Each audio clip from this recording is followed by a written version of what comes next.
Joignez-vous à la discussion. Appelez ou textez le 187 Cube Radio 1877-827-2346. S'il y a un centre d'achat qui a fait jaser à la fin des années 60, début 70, c'était la Place Versailles, qui était perçue comme un immense centre d'achat. Aujourd'hui, on a vu qu'il y avait beaucoup plus grand, mais ce centre d'achat-là, maintenant, vivote un peu, ça va moins bien, de toute évidence. Et il y a un projet, donc, d'en faire la démolition, de bâtir un nouveau quartier. Il y a eu des consultations et tenues, entre autres, par ce fameux Office de consultation publique de Montréal. On en a beaucoup entendu parler l'an dernier. Il y avait eu beaucoup de problèmes. On discute avec son nouveau président, nouveau, depuis janvier, ça fait presque un an, Philippe Bourque. Bonjour, M. Bourque. Bonjour. Bonjour, dites-moi, je me trompe pas, ça fait presque un an que vous êtes à la tête de l'OCPM? Oui, en fait, là, un an, je crois, j'avais été désigné, mais j'ai commencé, je suis entré en fonction le 22 janvier. Donc, ça va faire un an officiellement après les fêtes. Sous peu. Alors, évidemment, qui dit l'Office de consultation publique de Montréal, pour n'importe qui, c'est comme, oh là là, ce fameux organisme qui a détrôné quand même plusieurs personnes au Conseil de ville de Montréal. Aviez-vous l'impression d'être entré là avec tout à rebâtir au niveau de la crédibilité? Sur ça, oui.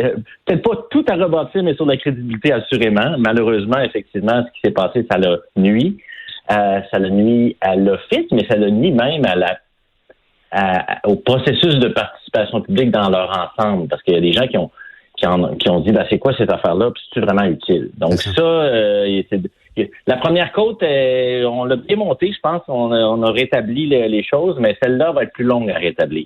Parce que le dernier, bien sûr, nous allons parler de la Place Versailles, mais le dernier soubresaut pour moi dans la saga de l'OCPM, oui, il y a eu tous ces scandales, cette nourriture achetée, ces repas payés, des voyages, etc. Mais la fameuse voie Camille Houde avait été un enjeu ici. Il y avait eu des consultations. Est-ce qu'en bout de ligne, on a tenu compte du point de vue de la population dans le cas de la voie Camille Houde qui traverse le Mont-Royal d'est en ouest? Oui. Écoutez, ça aussi, ça a été en quelque sorte un élément sur lequel j'aurais bien aimé contribuer à la réflexion lorsque je parle pas du dossier comme tel, mais beaucoup de gens ont dit ça sert à rien puisque la ville n'a pas coûté de la vie de l'Office. Je pense qu'il faut faire la nuance quand même. D'abord, c'est pas le seul projet pour lequel l'Office a été consulté. Puis vous avez fait de la politique au niveau du Québec puis du Canada. Au niveau du Québec, il y a le BAP, puis le gouvernement ne suit pas toujours le BAP. Ça fait partie de nos dispositifs de décision que d'avoir des organismes qui conseillent, mais qui viennent supporter un rôle d'élus qui, eux, sont là pour décider. C'est correct qu'on respecte cette barrière-là. Ce qui est important, c'est que quand les gens, et là on parle de la confiance, tantôt vous avez dit, si les gens ont confiance dans l'institution, ça force l'élu à l'appliquer si jamais il ne suit pas les recommandations. Et vous en savez quelque chose puisque vous étiez le président du BAP autrefois. Exactement. Ouais, j'ai fait ça pendant 5 ans. Alors, vous en avez vu des vertes et des pas mûres et beaucoup de gens qui, d'ailleurs, je déplorais, par exemple, dans le cas de Nordvolt, qu'il n'y a pas eu de BAP.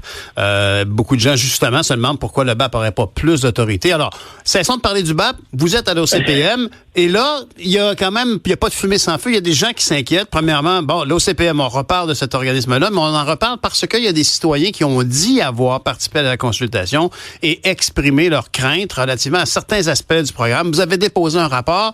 Est-ce que le point de vue des citoyens est fidèlement représenté dans votre rapport?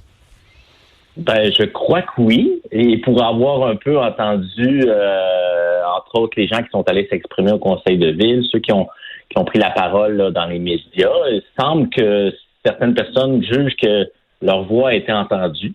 Ça leur appartient de porter ce jugement-là. Nous, notre rôle, c'est de s'assurer justement, mais c'est un défi là, de rapporter tout ce qu'on a entendu. Ça, c'est une chose, mais après ça, c'est d'amener des recommandations qui font du sens par rapport à ce que les gens ont dit. Puis je pense qu'on a fait notre travail là-dessus aussi. Parce que il faut pas négliger l'ampleur du projet. C'est quand même en termes de pieds carrés ou de mètres carrés, c'est un très grand projet puis qui va redéfinir le style de vie le long de l'autoroute Louis-Hippolyte-Lafontaine, juste avant le tunnel au coin de Sherbrooke. C'est quand même un lieu important.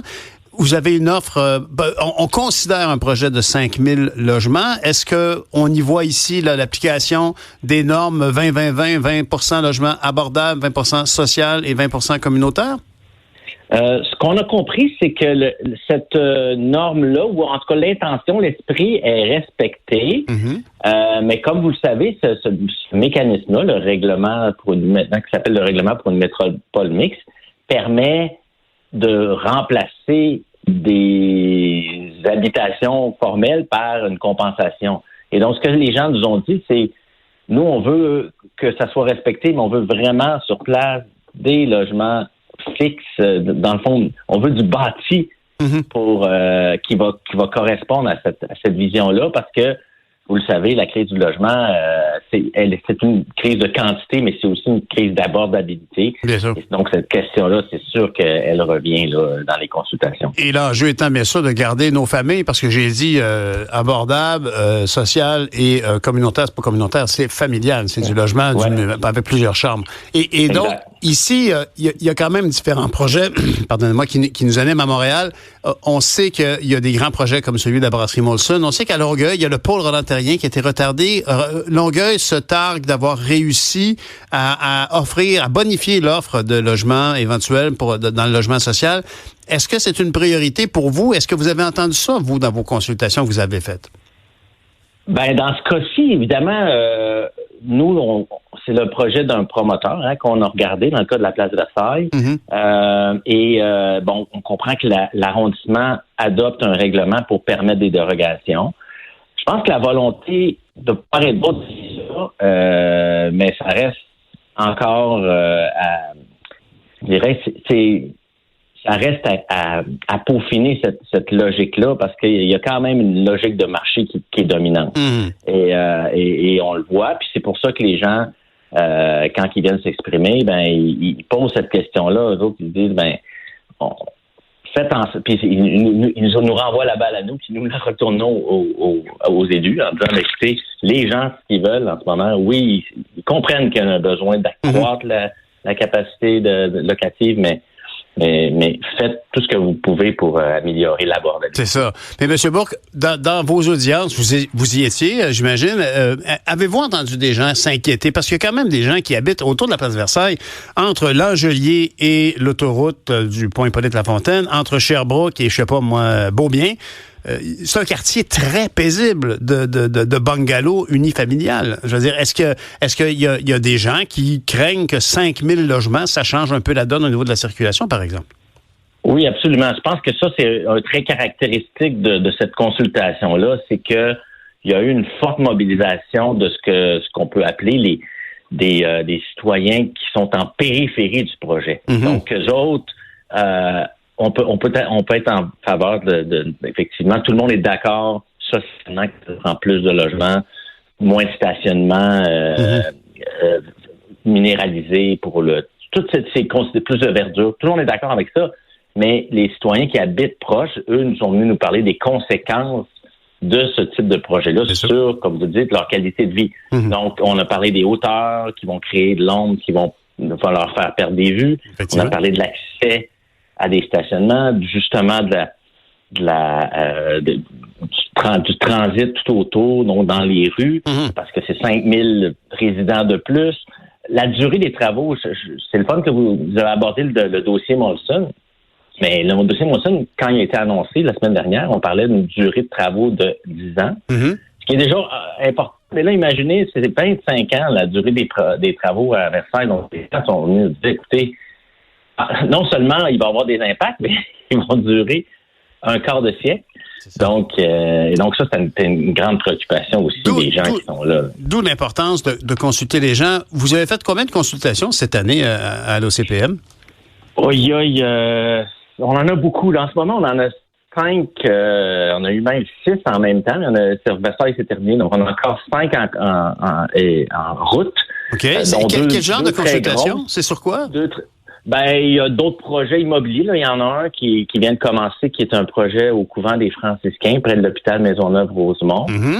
On a eu les Halles d'Anjou, qui est un projet similaire de celui de la place Versailles, beaucoup plus petit, mais c'est la logique d'être dans un pôle de transport. Ouais. Et là, en ce moment, on a 2 grosses consultations. Là, le PLUM, le plan d'urbanisme et de mobilité de Montréal. C'est un gros projet. Et on en a une sur l'itinérance. Comme ça, vous savez, c'est une grande problématique. Donc, On a une consultation actuellement sur les problématiques d'itinérance à Montréal. Et bref, je pense que c'est une manière, pour revenir à ce qu'on s'est dit au tout début, de montrer la pertinence de l'Office, que d'être aussi dans l'action comme ça. C'est comme ça qu'on va rebâtir la confiance en montrant à quel point on peut offrir un lieu pour que les gens viennent s'exprimer, mais aussi être un bon relayeur de cette préoccupation-là pour que les décideurs prennent des bonnes décisions ensuite. Parce que, évidemment, ce qui a été problématique pour tout le monde, c'est l'aspect de gaspillage d'argent public. L'OCPM actuellement fonctionne avec un budget annuel de combien actuellement? On est environ 3 millions. OK. Pour payer une équipe, j'imagine, de combien d'employés?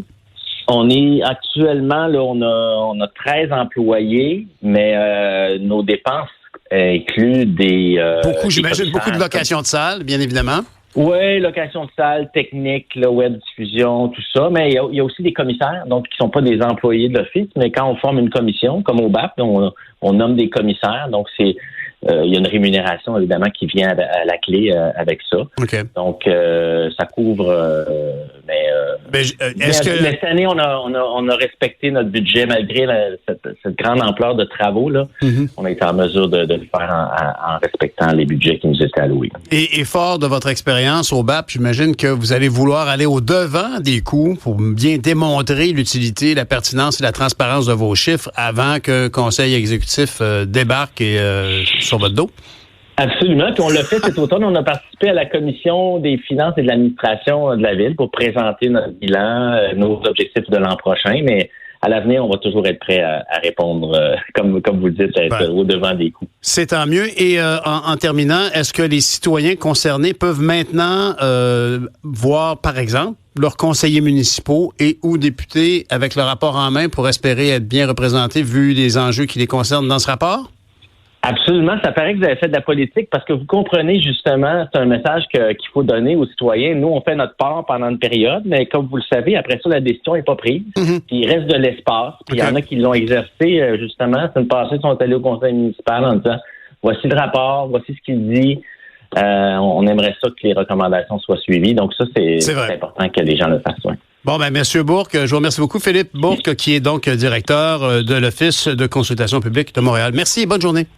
Merci, vous aussi. Au revoir.